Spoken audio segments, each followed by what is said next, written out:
Okay, so we're going to continue talking about perception. That is how we actually understand the exterior world by processing the stimuli that comes from around us. Okay, so we're going to start by talking about how this perception, it's actually a process that it's always ongoing so long as you're alive.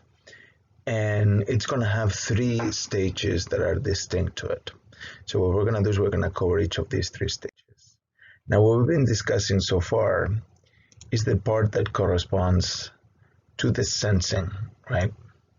So this first part over here arises because around us in the world, there are things that, create stimuli or information.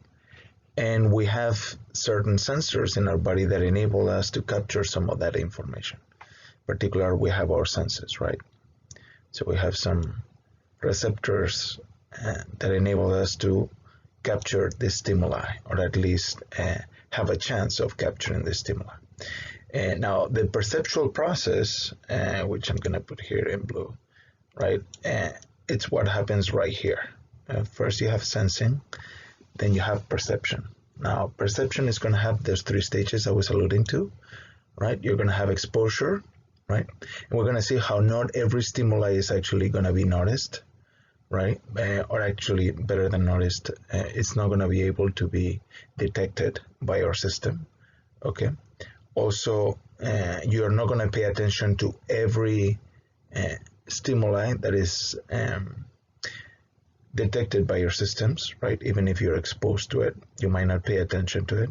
And then finally, if you do pay attention to a stimuli, what you're going to do is you're going to be able to interpret or make sense or give meaning to what that stimuli actually means for you given your circumstances, etc.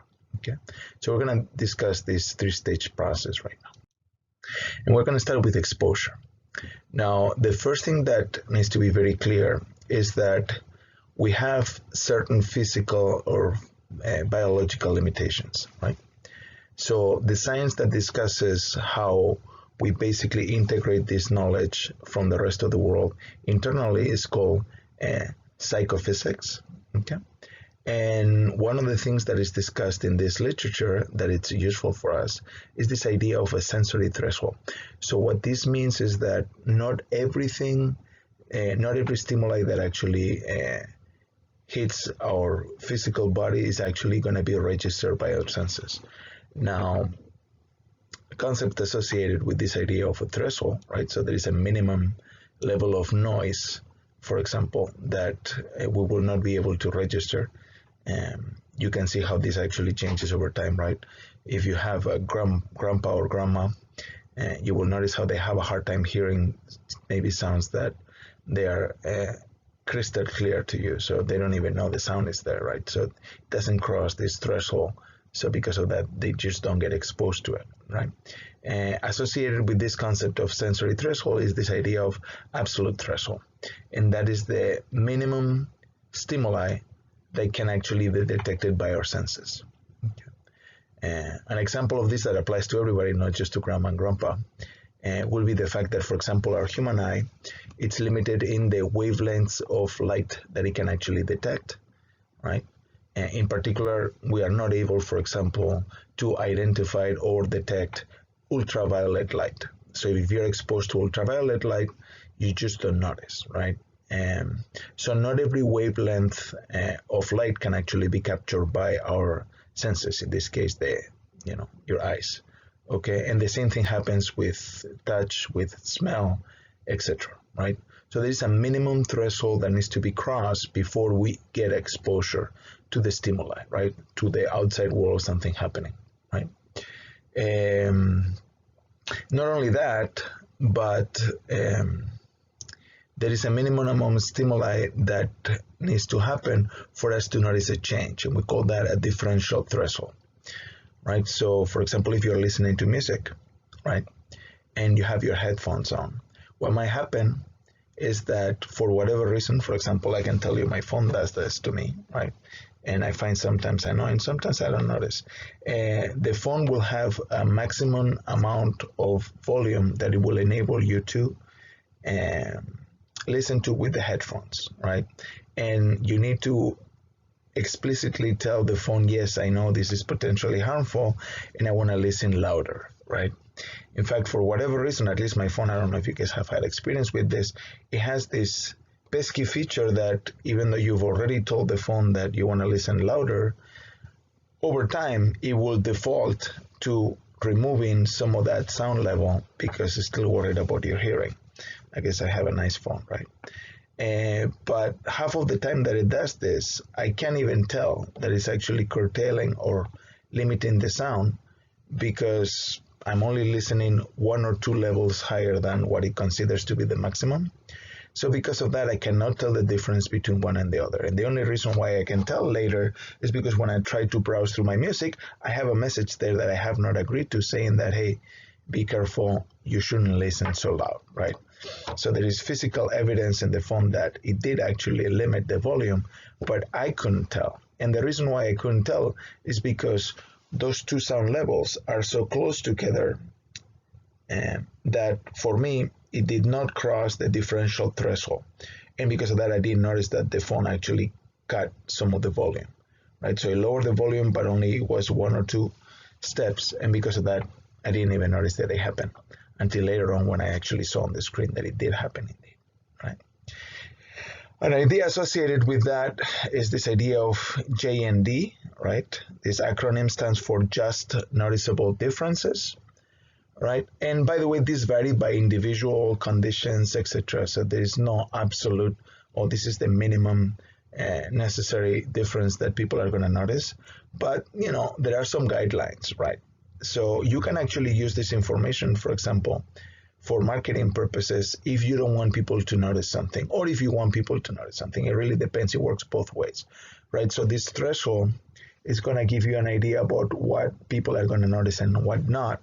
And because of that, you can use this to your advantage, right? So for example, if you are making a package of, let's say, chips, I like chips, right? Bigger, right?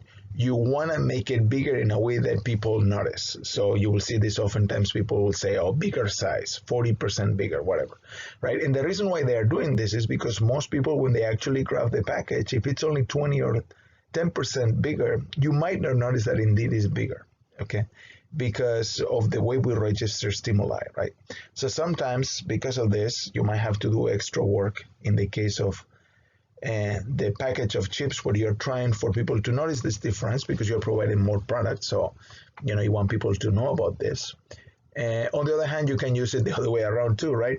So if you're downsizing, if you're providing less of a product, maybe because, I don't know, the cost of the product went up and you don't feel like you can increase the price, so what you do is you reduce the size of the package. In a situation like that, maybe you don't want people to be, you know, thinking about this. So what you can do is you can just decrease the size of the package such that people are less likely to notice it, right? So if you only decrease the size of the package, let's say 10%, people will notice. If you have it, everybody's going to notice, right? It's going to be quite a bit smaller and it's going to be noticeable right away.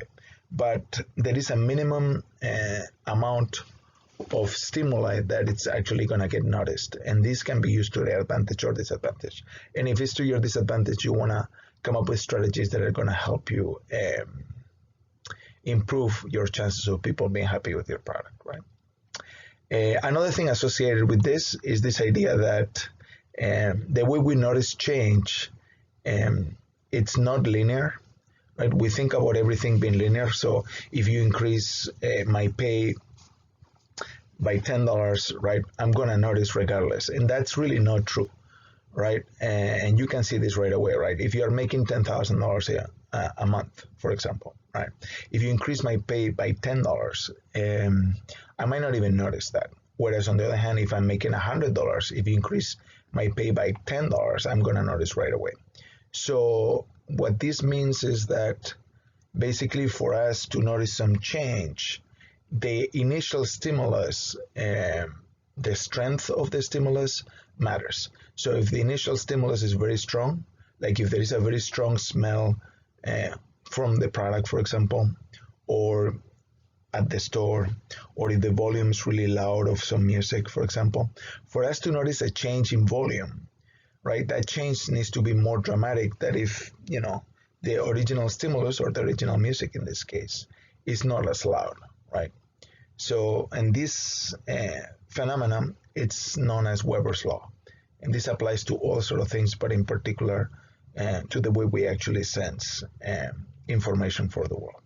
So be aware that if you start with really high levels of anything, it's hard for people to notice going any higher. By the way, this is consistent with what economists talk about diminishing marginal returns. We'll talk more about this later on, but Weber's law comes straight from psychology, and diminishing marginal returns is an economic theory concept, but they both talk about the same fact, which is that for you to notice a change at higher levels of the stimuli, it's going to be actually harder. Okay. Here you have a few examples applied to soft drinks that maybe can illustrate this idea about whether people are going to notice a difference or not. Now notice, it's interesting, you can, if I put all these logos over time, started in the late 1800s and ending maybe mid last century, right? You can see how definitely there are differences, and you can just spot the differences right away because they are next to each other. But if, for example, I give you a bottle of cola that have these two logos, and you're just drinking the cola and not looking for differences, which is what you're doing here because I'm putting it in front of you, it might actually be hard for you to notice that there is a difference between what's on the left and what's on the right. Okay, so this might not actually cross the threshold of just noticeable difference, and you might think that is the same thing. In fact, if you are not paying a lot of attention to it because maybe you are worried about other things, like having a fun time with your friends while you're drinking this cola, right? You might not actually notice that the font is different, the design is slightly different, that the word drink has disappeared from here, okay? Little differences like that might not actually be noticed unless somebody, puts things side by side and asks you, okay? And by the way, let me say for marketing purposes, why do we do this? This is trying to strike a balance between two things.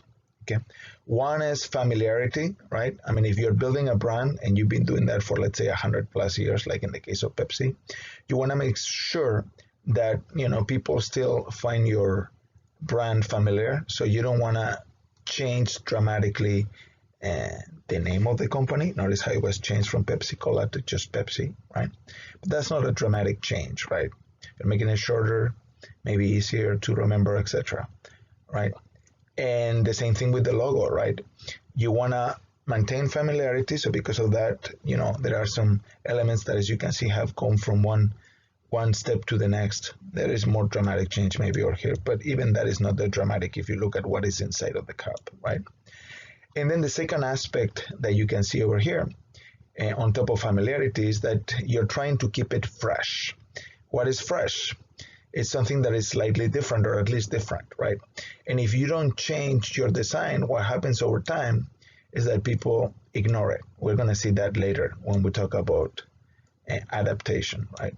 So what you're doing with this is you're keeping the product fresh and attractive. People notice your product, pay attention to it because it's slightly different, right? On the other hand, you're trying to carry over the same feelings that people have about the product because they are familiar with it. Okay, good. Now, when we're talking about thresholds, one thing that people usually bring up is this idea of subliminal perception and subliminal advertising. And this is usually spoken about when it comes down to messages that come below the absolute threshold for our senses, right? So for example, the book has this example of beer bottle, right? And if you look at the beer bottle at a macro level, meaning just like you would look at it with your eyes, right? It just looks like any other bottle of beer, and you look at the tag that is on the beer or the, and you can see that there is a little leaf in there, right? Looks like a maple leaf, but I'm not a botanist, so what do I know, right? And if you actually use some magnification on that leaf, you will see that there are different figures embedded within the leaf, right? So if you go to 10,000 magnification, you see this gentleman in there, right? Of course, you and I don't have eyesight sets that we can actually go to 10,000 magnification level. So this will actually be below the absolute threshold of what we can actually sense. Okay, what kind of stimuli we can actually be exposed to. Okay. Now, according to subliminal perception, even though this goes, let's say, beyond the radar, or below the radar, I should say, not beyond, below the radar, because we do not have the physical capability to actually perceive it, this theory claims that it still has an effect on you. Okay, and there are some, let's just say, sketchy evidence in the literature that there might be some effects related to this. But two things. One is subliminal advertising. It's prohibited in most countries, so this is not very useful for that part. And number two, I still haven't seen a solid scientific paper that without a doubt proves these effects. So I am not sure that this actually happens. In fact, if you understood the concepts that I described before, this should not have an effect in you, because there is no way for your body to actually perceive these really, really, really small embeds that are so small literally that you need a very powerful microscope to actually see them. Okay, so that's subliminal perception. Now, once that you get exposed to something and it crosses those thresholds that we have discussed, so that actually you notice that there is a stimuli in there and your senses can actually pick it up, the question is, are you going to pay attention to it or not? So you need to mentally focus on the stimuli, otherwise it just goes by and it barely registers. I say barely because there are some checks in your brain that make sure that no really important information is just ignored by you. Okay, and this idea of, you know, where you focus your perceptual aspects is called attention, right? The extent to which you basically process all the stimuli that is coming to you. Okay, and this is conscious. This is something that you choose. Okay, in fact, you're doing that right now, right? Now, the difficulty is that we need to choose what to pay attention to, because our senses are always on, and there is literally hundreds, if not thousands, of pieces of input that are being processed by our brain, and we need to choose which one of those we're actually focusing attention. So right now, hopefully, maybe, you're paying attention to what I'm saying, and maybe looking at the screen as well, right? And by the way, notice one thing that it's interesting is you can only pay attention to one thing at a time. This is why it's not a good idea to have a lot of text in PowerPoint presentations, because you cannot read and listen at the same time. It's not about you, nobody can. Okay, when people talk about multitasking, it's really a misnomer, because you cannot multitask. I cannot, nobody can multitask. You're just very good if you say that you can multitask. You're good at switching your attention between two or multiple things going on. Okay, you cannot physically process two things simultaneously, right?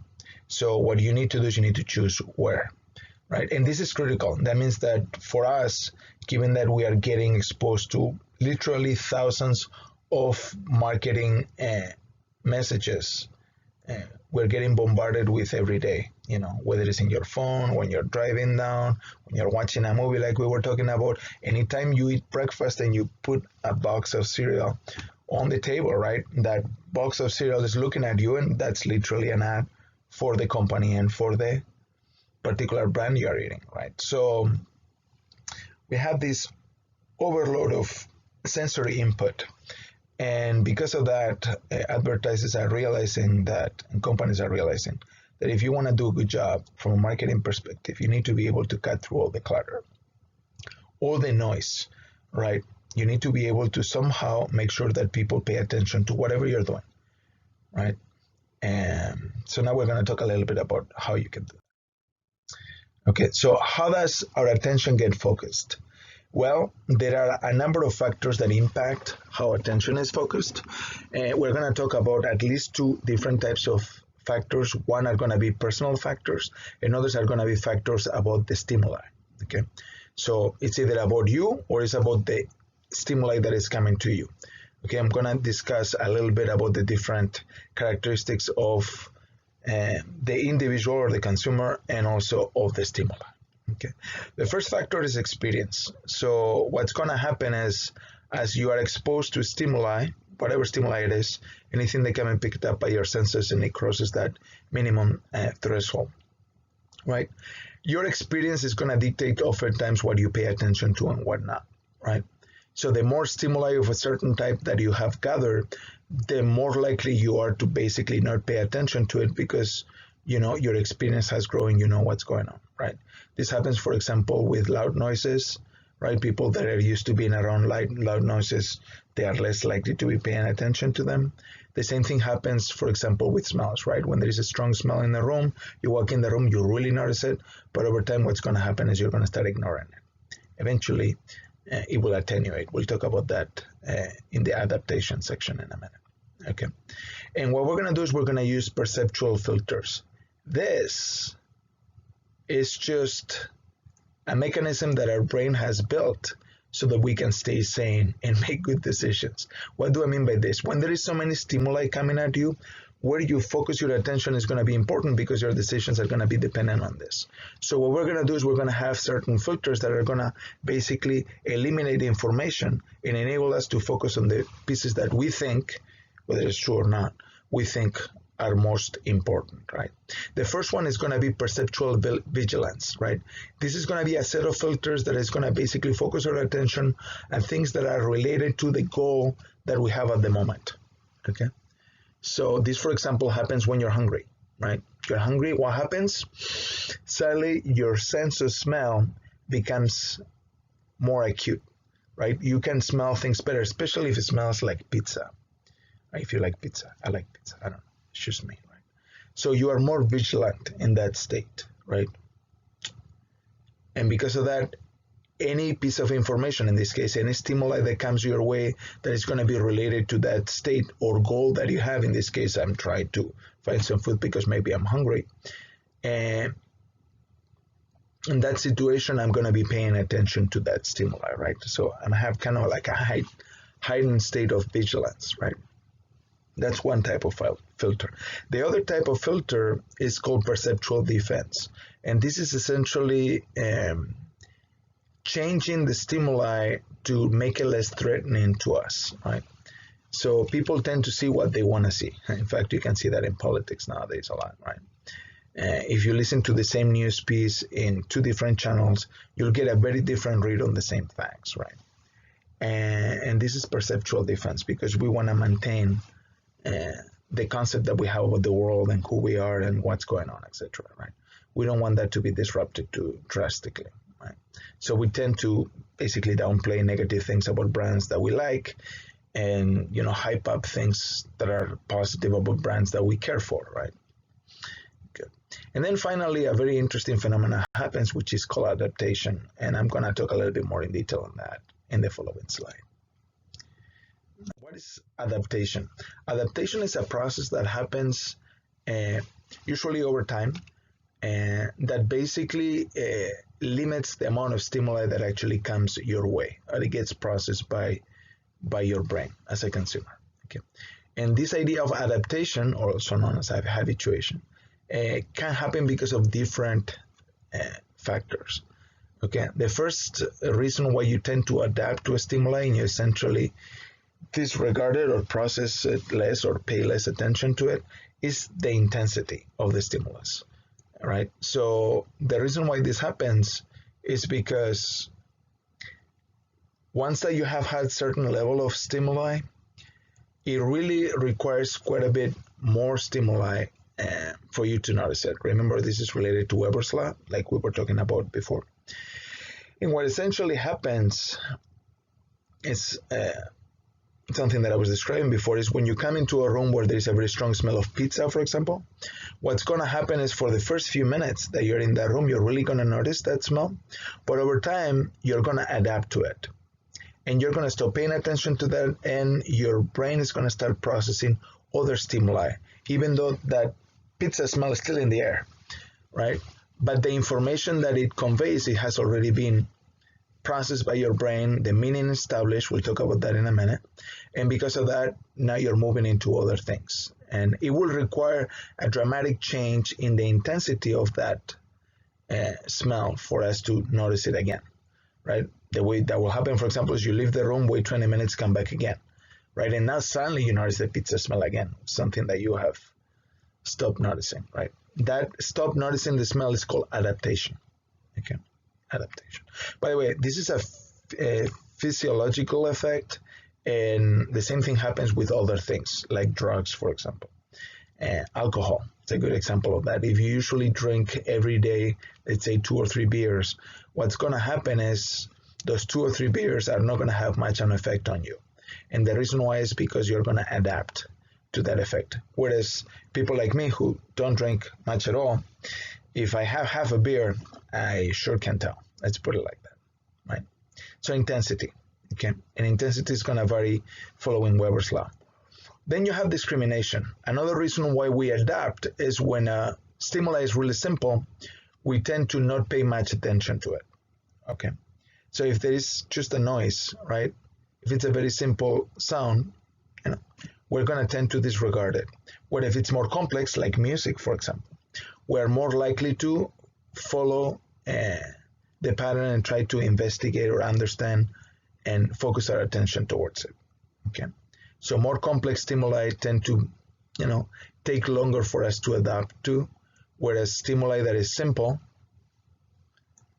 we tend to ignore, okay? Or we're more likely to ignore it quickly, okay? Exposure is the obvious thing, right? The more times you are exposed to something, the more you consider it to be normal, and because of that, you disregard it, right? So, for example, if you drive down the same highway all the time to go to work, you usually don't even notice that you're driving. I don't know if you guys commute in any of your cases anywhere regularly, but when that happens, half of the times that you commute, you can't even remember what happened through the commute. It's like you're in autopilot.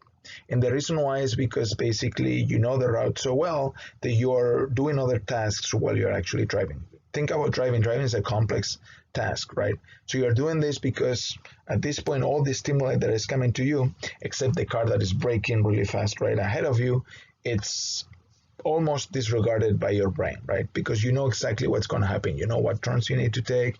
You know when you need to start and stop. And once that you have been exposed to that same route time and time and time again, you do it without even thinking about it, right?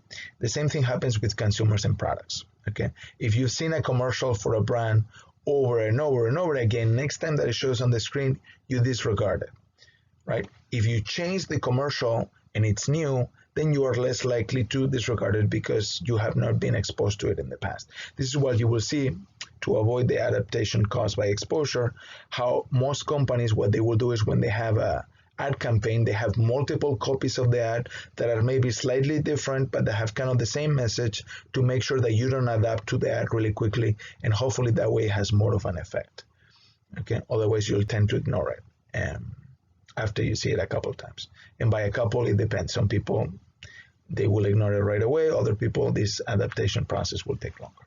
Okay? And then finally, relevance, right? Which is that, we are goal-directed creatures. There are things that we want to accomplish. So if the stimuli that comes our way, it's unrelated to whatever we're trying to accomplish at the time, we're a lot more likely to ignore it. This seems rational, and it's probably not surprising to anybody, right? So this ties to the example I was giving before about feeling hungry. When you feel hungry, anything that has to do with food now comes, to be more relevant for you, and because of that, you are less likely to adapt to the stimuli, okay? Now, we have talked about individual factors that are going to determine whether you pay attention to something or not, okay? And how maybe that changes over time in the case of adaptation, okay? There's another thing that we need to also consider, which is that not all stimuli are created equal, right? So even though you might be hungry, right? If there is a very faint smell of pizza, right? Or maybe there is a very strong smell of pizza, but there is also, I don't know, there's a crew that is working on a sewer right next to the pizza store. And because of that, there is a foul smell coming from the sewer. You're not going to be able to notice, right, that smell of pizza, even though they are baking it right next to you. right? And the reason why is because maybe the stimuli is different. In this case, for example, you have a problem with contrast, right? Because there is too much noise in the background for you to notice that smell, okay? So contrast could be important, right? How different is the stimuli from the background information, okay? Good. You can see that here, right? Here you have Mr. Clean. This is a very clever campaign, if you ask me, because, you know, it conveys two things. One is high contrast, you know, because you can tell the difference between, you know, what reality usually is, and if you were to use Mr. Clean products, maybe, and you didn't paint it, right? How it would look like, I don't know, it's true. They probably painted it, right? Or maybe they Photoshop it. I really honestly don't know, right? But this also adds on top of contrast this idea of novelty, right? This is a clever idea because not only conveys the message really well, doesn't need to say any words. It's high contrast, you're gonna notice it. But also it's unusual, right? And anything that is unusual, we're gonna be more likely to notice it. Things that are usual we disregard. The reason why is because we need to keep our sanity. Remember, you're bombarded with a lot of information. You need to pick and choose what you process. You can't process everything. It's not about you. Nobody can, right? Another thing is size. This is obvious, right? Bigger things are noticed more than smaller things for the most part, right? Unless that small thing contrasts with the background, right? So if everything is big and something suddenly is small, then, you know, small is going to be noticed more, right? Okay, so size matters. Bad joke, right? Another thing is color, right? We are trained in nature over thousands of years to notice bright colors, okay? Why? Because we used to be fruit gatherers, right? Hunter-gatherers. So, you know, bright red colors in fruit, right, means that the fruit is ready to be eaten, right? So we tend to notice bright colors more than muted colors. We have evolved that way, okay? So you can play with that. Position also matters, right? Position matters. Here you have a good example of that.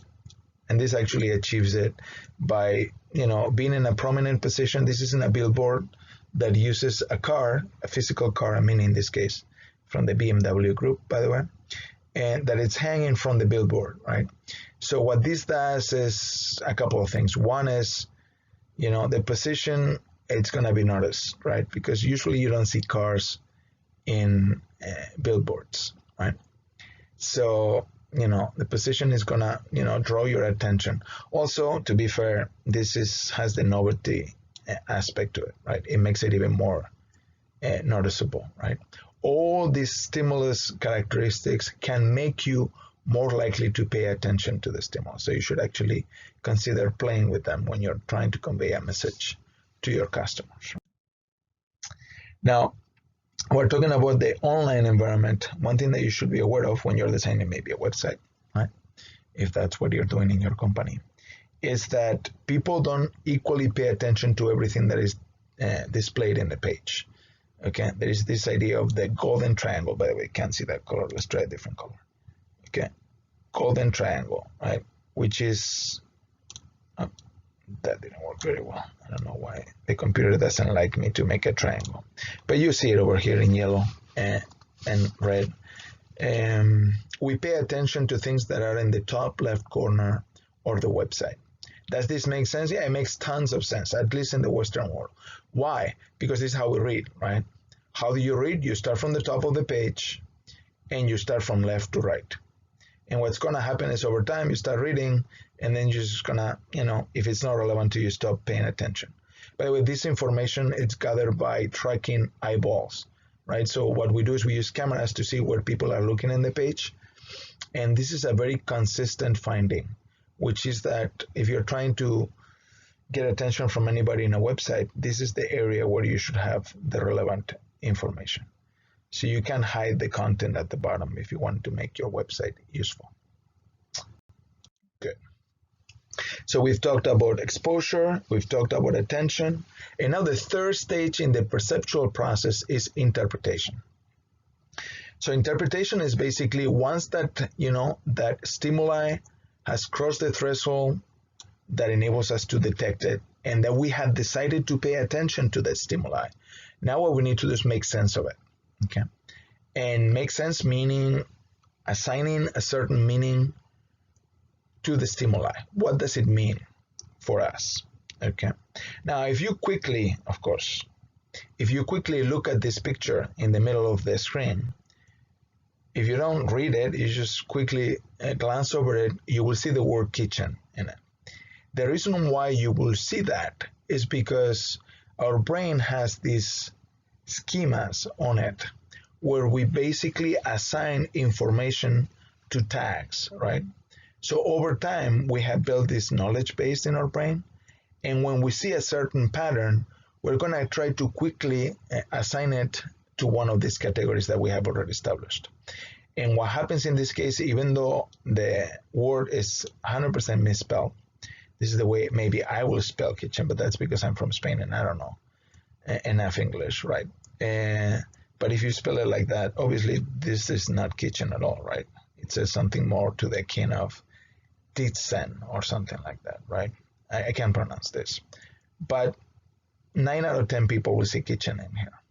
And the reason why is because you are assigning meaning to images on a constant level without even processing it 100%, right? This is what happens when you process it quickly. If you go carefully through it, everybody who knows how to read can say that there's no kitchen in there, so long as they know some English. Okay. Good, so we're going to try to understand a little bit this process that is happening in your brain, regardless of whether you want to or not, which is assigning. Okay. Now, the science that deals with meaning is going to be semiotics. So we're going to talk a little bit about these basic theories that have been developed in semiotics when it comes down. Now, one of the basic tenets on semiotics is this idea of gestalt, right? So the way we actually process information and try to make sense of the information is not by looking at the individual pieces individually, but take kind of like a broad perspective of what's going on. What kind of pattern can we identify from either the image, the sound, if it's a complex sound like maybe music, right? Now I'm going to focus on images here because these are the examples that I have, but the same thing applies to other type of stimuli, okay? So this idea of gestalt is that we make sense of things overall instead of focusing on individual aspects, okay?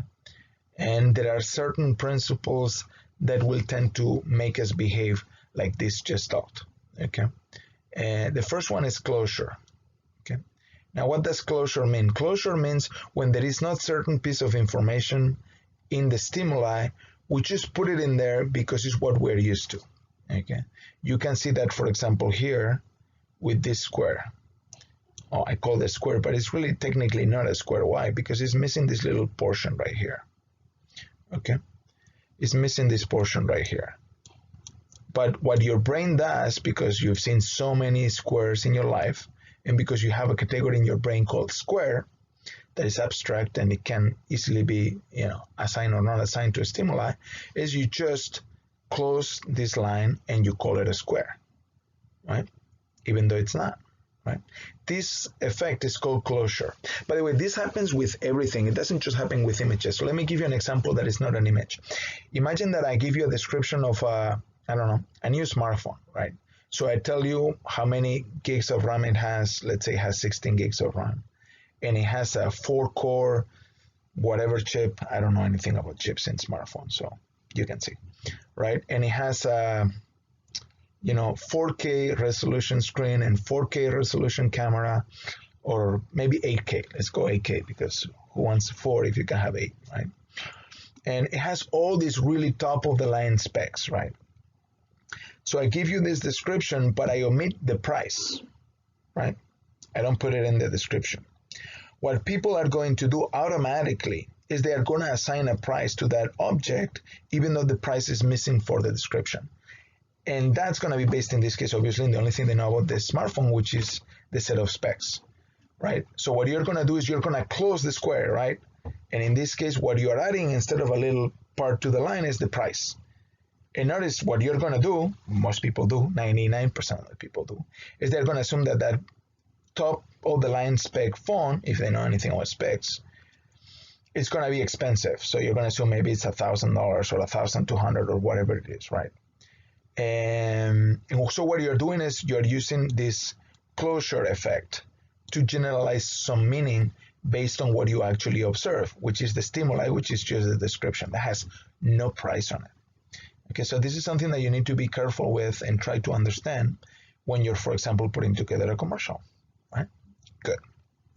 Another thing that we use to make sense of stimuli is similarity, okay? So what we tend to do, for example, in this image, is things that have the same color are going to be grouped together by your brain. And it happens automatically. You don't need to force it. You don't need to try. Just look at this image and you see lines blue and lines black, even though it's just dots. Okay. In fact, this is how TVs work, right? Anyway, so you cluster by similarity. And you assume because of that, the things that are similar go together. Okay, go together. Another interesting thing is proximity, right? This is similar to similarity, but this is based on distance, okay? So you can see in this case, we have 6 lines, but the brain, if you're quickly looking through it, it's gonna see 3. 3 objects that look like, I don't know, combinations of lines, but we don't think about this as 6, you think about this as 3 objects, okay? And the reason why is because you're clustering based on proximity. And the same thing with continuity, right? What we're gonna do is we're gonna just try to find patterns based on the object that we have in front of us. Finally, you have this idea of figure ground, which is you could have multiple pieces of information, and depending on what you're paying attention to, whether you're paying attention to, in this case, the black or the white, you're going to see 2 very different things, right? You're going to either see a vase or you're going to see 2 faces. And once that you see one, it's hard to see the other, right? We kind of have to go back and forth by focusing your attention on one or the other. And this is the effect of whether one is the figure of the ground. So you need to kind of understand the stimuli, in this case, the image, depending on what is it contrasted with. Okay, this is something that will come up later. Okay, good. So having discussed a little bit this idea about how we make sense and how we organize some of the stimuli that comes our way, and let's talk a little bit about how this impacts marketers most, which is this idea of semiotic relationships, right? So it's how we make actually sense of certain combinations of images and objects. So let me discuss this a little bit. So we're going to have 3 main concepts to discuss, and those are object, sign, and interpretant. As you're going to see, the rest of the categories that I'm going to discuss later are all types of signs. So if we understand what a sign is, the other is just maybe a more nuanced approach to the same thing, okay? So the first aspect that we need to discuss in conveying meaning through semiotic relationships is the idea of object. What is the object for us as marketers? It's going to be the product. When I say product, it could be a service, you get the point. But it's a concrete thing that we are interested in selling or promoting to our customer, right? That's going to be the object, okay? So in this case, the object is going to be some Marlboro cigarettes, right? Given that their parent company is actually headquartered here in Cincinnati, right? In Richmond, sorry. Freudian slip, I guess. Good. So you have the object, right? And then you have the sign. The sign is going to be some sort of image that is going to be used to represent the meaning that we're trying to convey regarding the product, okay? What kind of story are we trying to tell the public, right? So why should they smoke our cigarettes? First, you shouldn't smoke, probably, right? But if you choose to smoke, why smoking Marlboro cigarettes versus, I don't know, Lucky Strike? I guess I don't know much about cigarettes, sorry. And in this case, we have this idea of the cowboy, right? What does the cowboy stand for, especially as depicted by all the imagery used by Marlboro, right? It's this rugged, freedom-loving character who is on a horse, right? And he's just, creating his own path in the middle of nowhere where there are no roads, but he's still in charge, right? So it's like a tough guy, you get the point, I hope, right? This is the story that we're trying to convey, and we're trying to associate this with our product. And the way we do that is indirectly by creating this image that tells the story without actually saying it, because people understand all these things about cowboys. This is knowledge that you have already, right? So what you're trying to do is you're trying to establish these relationships by showing an image that conveys the story that you're trying to tell about the product via the advertising, right? And who does this? Well, everybody does this to some degree or another. At least it's they are successful. But let's discuss a couple of different types of signs. And these are nuanced, like I said before. One is an icon. What is an icon? An icon is a sign that has some sort of resemblance with the product. So in the case of Ford Mustang is a sports car, right? Two-door car, at least so far, although I think the new electric Mustang kind of bypasses this story a little bit, because now it's an SUV instead of a coupe, but whatever. At least the traditional Mustang was always a sports car, right? And what imagery is associated with that? The icon that they use is the Mustang, which obviously in the case of the Ford, it does two things, right? The name of the car and the name of the image is one and the same, right? A Mustang is a type of horse. I'm assuming you know this, but if you don't, now you do. So there is a one-to-one mapping right there. Plus also horses are fast, right? So you're trying to convey this imagery, right? So you can see this horse is not just sitting there, he's galloping, right? It's going fast. You know this, even though I don't know anything about horses, but I know that, right? So this is a fast car. Why? Because it has a fast horse on it, right? Good. Then you also have an index, right? And an index is when you use a sign that has some property share with the story that you're trying to tell. By the way, the Mustang will fulfill this description as well. Another one, it will be, for example, I don't know, pine sol, right? Where the product and the image, so you have pine, right? And the scent that is used in this product, they are basically trying to convey some sort of property. In this case, we tend to associate pine trees with fresh, right? And finally, you have a symbol, which is a sign where maybe because of cultural meaning, it has certain meaning associated with it that it's maybe not inherent in the object, right? And an example of this will be Prudential, right? It's an insurance company, and what do they use as their image? And it's hidden here by my face. They use as an image the Gibraltar rock, right? Which stands for what? Solid ground, something that cannot be moved or changed, and definitely something that will stand the test of time, right? So if you have an insurance company, what do you want? You want to trust that when things are bad for everybody, they're going to be able to maybe make payments. Like, let's say there is a disaster like Katrina, right? That tears down through homes. You want to make sure that the insurance company is not going to get hit so hard they're not going to be able to face the adversity, right? And what can be depicting that? Well, a big rock maybe, right? Good. And here you have some examples. that you can go over where you can see that this meaning is actually conveyed in the positioning of the products. Okay, you can go through each of these, but that's all I have in terms of content for today. So what have we discussed? First, we've talked about what perception is the process by which we process stimuli that comes our way. We focus our attention on the ones that cross a minimum threshold of occurrence, right? But we can actually notice.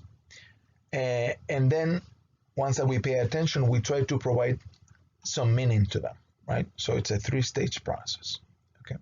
But because we are bombarded by so much stimuli in general and marketing stimuli concretely, we tend not to notice most of the stimuli coming our way. This is to keep our sanity, right? Like I said before, this perceptual process is always ongoing. It never stops, even when you're sleeping, right? That's why you notice smells, like if something's burning, etc. Okay, or noises. Okay, and it's a three-stage process. First, you need to get exposed to the stimuli. Then you focus your attention on the ones that are more maybe relevant to you, etc. We've discussed some of those factors. And then finally, we assign some meaning to it. And we have briefly discussed how the field of semiotics helps make sense of that sense-making process, right? By discussing how you can use imagery like signs to basically convey a story about a product or an object that you're interested in. That's it.